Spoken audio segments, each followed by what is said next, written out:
C'est quoi ça? Non,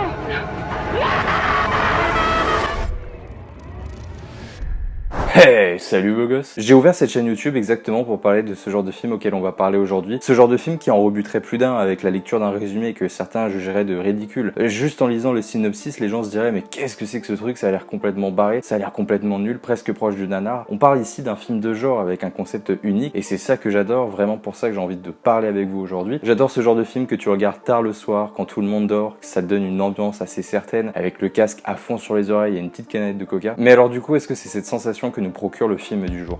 The Deep House nous propose de suivre les aventures d'un couple qui, pour les besoins d'une vidéo de type urbex, décide de partir en expédition sous-marine en plongeant dans un lac se situant sur le territoire français. Ça fera plaisir à ceux qui votent Front National. En plongeant dans le lac, ils y découvrent l'endroit de leur rêve qui donne un cadre complètement inédit à tout ce qu'ils pouvaient imaginer, les vestiges d'une maison ancienne. Rapidement, leur joie se transforme en peur et leur expédition tourne au drame. Et il est certain que The Deep House est un film complètement inédit dans sa forme, dans ce qu'il nous propose. C'est la première fois en tant que spectateur que je voyais ça, qu'on nous plongeait dans une sorte de maison maudite sous-marine, il y avait vraiment un sentiment d'inconfort qui se faisait rapidement sentir. Et quand je dis un sentiment d'inconfort, ça peut être péjoratif, mais au contraire, pour un film d'horreur, c'est ce qu'il faut faire. Mettre le spectateur dans un sentiment proche du malaise. Le fait qu'il se sente pas très bien, que parfois, il y a vraiment une sensation où je m'accroche à mon siège et je me dis, c'est un peu dégueulasse, c'est un peu, je sais pas, il y a un truc qui se passe, il y a une rebution. C'est pas une rebution qu'on dit. Ce qui fait que dans un film d'horreur, c'est évidemment une qualité. Et cela commence rapidement avec le fait que nous sommes dans un cadre sous-marin, on est sous l'eau. Ce qui fait qu'en tant qu'être humain, quand tu es sous l'eau, tu es plus vulnérable. Les personnages sont vulnérables, ils sont plus lents. Ils voyaient pas très bien, il y a une petite visibilité qui est à la fois floue et en même temps extrêmement sombre. Et le film joue beaucoup avec ça, avec ce sentiment de qu'on n'est pas à l'aise, on n'est pas dans notre environnement naturel, ce qui fait qu'on est des proies extrêmement plus vulnérables que d'habitude.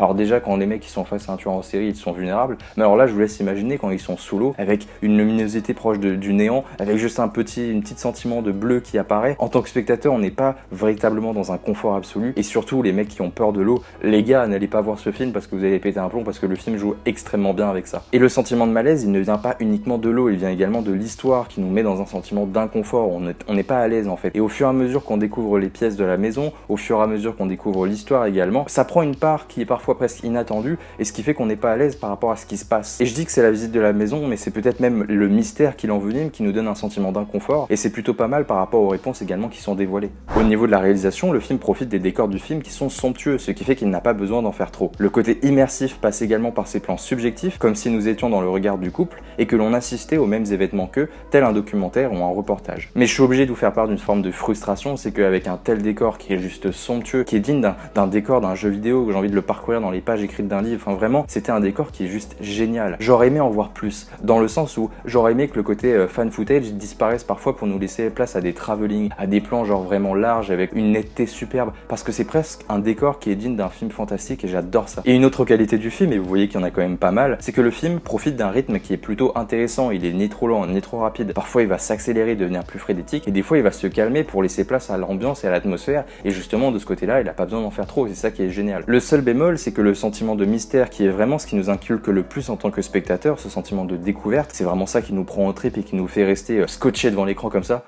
Oh putain la vache c'est fou. Là dans le film, le sentiment de découverte il disparaît au bout d'un moment, on va dire jusqu'à la première moitié du film. On n'a plus le sentiment de découvrir l'univers, on commence à s'y habituer, ce qui fait qu'on a peut-être un peu moins peur, on est peut-être même moins investi dans l'histoire et du coup c'est un petit bémol qu'ils aient pas réussi à maintenir le mystère jusqu'à la fin. Ce qui fait qu'au fur et à mesure on reste plus pour la suite de l'histoire, on a envie de savoir comment ça va se conclure et puis surtout on reste pour nos personnages qui fonctionnent très bien, qui sont un peu clichés mais bon ça va, ça passe. J'aurais donc simplement aimé que le film nous investisse pour autre chose que tout cela et peut-être que là on aurait eu droit à un film extraordinaire et c'est vraiment ce que j'aurais souhaité le plus pour ce film.